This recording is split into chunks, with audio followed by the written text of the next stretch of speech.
بسم الله الرحمن الرحيم. الحمد لله رب العالمين، والصلاة والسلام على نبينا محمد وعلى آله وسلم. ولا ليال، السلام عليكم ورحمة الله وبركاته. waxaan jeclahay walaalayaal inaan ka hadlo mowduuc taxane ah oo aan u soo jeedinayo dadka af soomaaliga ku hadla.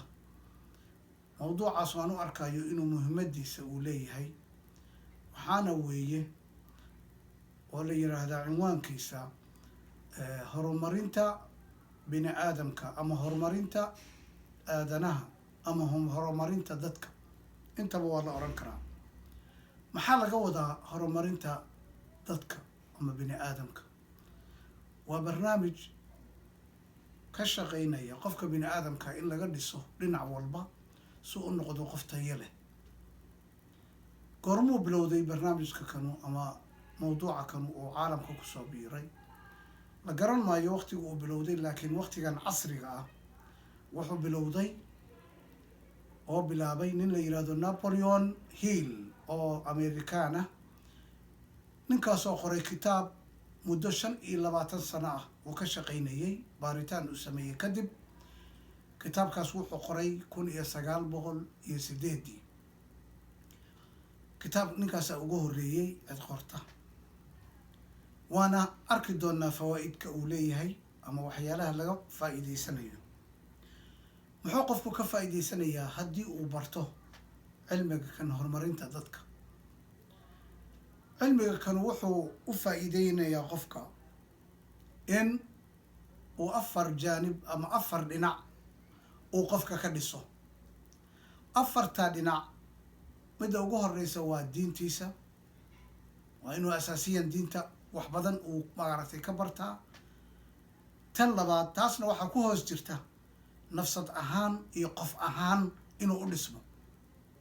tan labaad waxa waye qofka maskaxdiisa in la dhiso, oo qof maskaxdiisu ay kala dhantaalan tahay meel gaari maayo. sidoo kale waxaa la dhisayaa qofka jirkiisa, oo laga shaqeynayaa in jirkiisa uu noqdo jir caafimaad qaba oo tabar leh. oo waa tan ay yiraahdaan caqliga wanaagsani wuxuu ku jiraa jirka wanaagsan. intaa kabacdi waxaa qofka laga dhisayaa dhanka dhaqaalaha. dhanka dhaqaalaha haddii uusan qofku dhaqaale lahayn oo ku tiirsan yahay, waa qof burbursan. waa qof burbursan. halkaas ayaa waxaa ka dhasha kan la yiraahdo miskiinka ama faqiirka. intaa markaan ka baxno, yay yihiin dadkii lagu yiqiin inay cilmiga kan ka hadlaan ama dadka ay baraan ama wax ka qoraan? Napoleon Hill waa naga soo sheegnay, waa ninka Maraykanka ugu horreeyey 1908 kitaabkaas qoray. waxaa kaloo macruuf ku ah caalamka oo lagu yaqaanaa nin la yiraahdo niman Maraykan oo la yiraahdo Zig Ziglar oo Maraykana. nin la yiraahdo Anthony Robbins, isaguna waa Maraykan. waxaa kaloo isagana ka mid ah nin la yiraahdo Brian Tracy. waxaa ka mid ah nin la yiraahdo Stephen Covey. waxaa jira nin kaloo isagana la yiraahdo Leslie Brown. nimankaas oo dhan waa wada Maraykan. waxaase ugu cajaa'ib badan oo aniga aan aad ula yaabay ninka Leslie Brown la yiraahdo, nin madow ah oo waxbarasho badanna aan qaadan, laakiin noqday caalamka nin laga yaqaan. waxaa kaloo iyaguna ku takhasusay cilmiga kan oo aad iyo aad looga dameeya nin la yiraahdo Tariq Suwaydan oo waddankaas Kuwait u dhashay. nin la yiraahdo Ibrahim Faqi oo Masri ah. nin la yiraahdo Samir Benton oo Sacuudi ah, iyo kuwo kale oo fara badan. muxuu qofku ka faa'iidaysanayaa markuu cilmiga kan barto? yaase u baahan? waa su-aal horey baynu usoo taabanay wax yar, laakiin waxaan ku hormarayaa su-aasha qeybteeda dambe oo ku dhahaysa yaa cilmiga kan u baahan. cilmigan waxaa u baahan qof kastaa u baahan. haddaad tahay dhakhtar waad u baahan tahay. haddaad tahay injineer waad u baahan tahay. haddaad tahay arday iskuul dhiganayo waad u baahan tahay. haddaad tahay shaqaale waad u baahan tahay. haddaad tahay macallin waad u baahan tahay. aabe, hooyo, caruur, reer baadiye, reer magaal, qof weyn, qof yar, intuba way u baahan yihiin. meelaha marka uu aadka xoogga u saaro cilmiga kan waxaa ka mid ah dhinaca qofka ahaantiisa ayuu ku barayaa. qofku qof ahaantaada maxaa adigu tahay. waxaa dadka ugu liita qof aan is aqoon, waa qofka ugu liita. maxaa dad badan baa waxay odhanayaan maxaad ka wadaa, anigu waa is aqaanaa, hebel baa la yiraahdaa, see ma haddaan isbaranayaa. haddaad waxa weye waa iska taqaanaa, waxbaad iska og tahay, laakiin waxyaalo aadan iska ogeyn baa jira. meelahaad iska ogeyn baana laga yaabaa inay ka khatarsan yihiin ama ka badan yihiin meelahaad iska taqaanin. qofka bini aadamka waxaa jira waxyaalo uu xoog ku leeyahay iyo waxyaalo uu ku liito. meelo uu xoog ka leeyahay, meelo uu ka daciif yahay ama ka tabar daran yahay.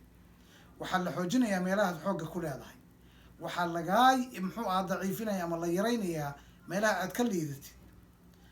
sidoo kale waxaa laga faa'iidaysanayaa cilmiga kan sida aad ula dhaqantid nafsadaada. tanuna waa mid kaloo yaaba. nafsadayda see ula dhaqmaa. nafsadaadu mar bay caraysan tahay, see ula dhaqmaysaa. nafsadaadu mar bay faraxsan tahay, see ula dhaqmaysaa. nafsadaadu mar bay isku buuqsan tahay, see baad wax yeelaysaa. nafsadaadu mar bay quus taagan tahay oo aad rajo dhigtay. cilmiga kanu jawaanibtaas oo dhan ama dhinacyaalkaas oo dhan ayuu kaa saacidayaa. sidoo kale cilmiga kanu wuxuu kaa saacidayaa saa dadka ula dhaqmi lahayd.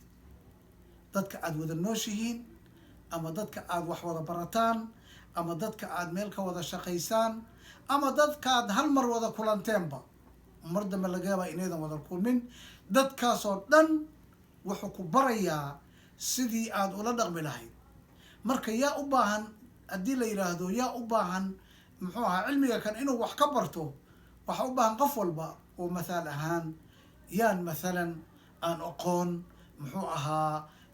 u baahnayn inuu barto siduu dadka ula dhaqmaayo, siduu dadka ula xiriirayo, si dadka magaranaysa ama uu wanaajinayo, usoo dhaweynayo, siduu dadka magaranaysa u noqonayo qof fiican oo ku faraxsan. sidoo kale waxay ku barayaa cilmiga kanu inaad noqotid qof sidiisaba faraxsan, qof rajo leh, qof ay ku yaryahay stresska wax la yiraahdo ama isku buuqidu, qof uu ku yaryahay rajo xumadu, qof adduunyadu ayan u ahayn mugdi ee ay tahay qof ku nool rajo. marka maadaama cilmigaas aan ku doortay sababahaas aan kor kusoo sheegay, oo dadkeenuna soomaalidu ay aad iyo aad ugu baahan yihiin.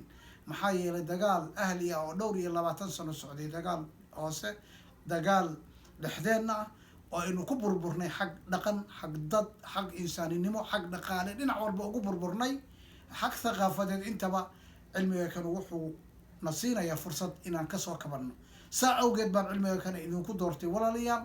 wuxuuna insha allah xalaqaadkeena dame ama kulanadeena dame, haddii ilaahay inoo yasiro, aan kusii ambaqaadi doonaa oo sii wadi doonaa qaybihiisa kale. intaas ka gaarayno waxaan idinkaga tegayaa intaas iyo amaano allah. wassalaamu calaykum waraxmat ullaahi wabarakaatu.